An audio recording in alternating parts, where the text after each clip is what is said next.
จะได้อะไรถ้าเขาทำแบบนี้ทุกวัน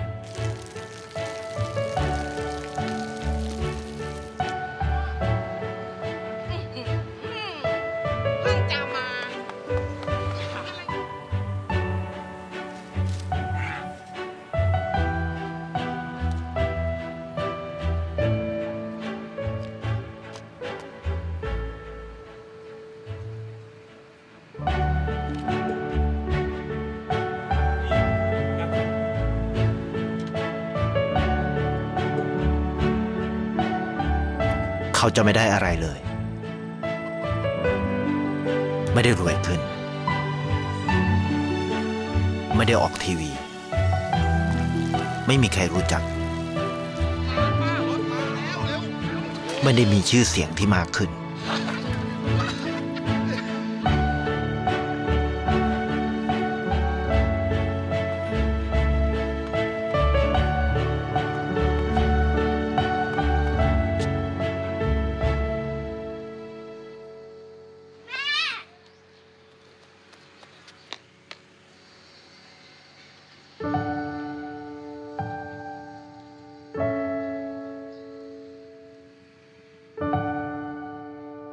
เพราะสิ่งที่เขาได้คือได้แค่ความรู้สึก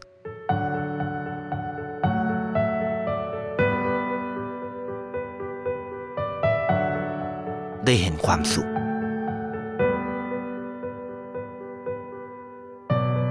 ได้เข้าใจ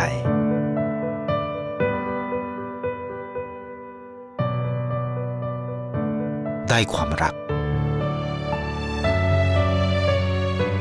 ได้ในสิ่งที่เงินซื้อไม่ได้ได้โลกที่สวยงามกว่าเดิม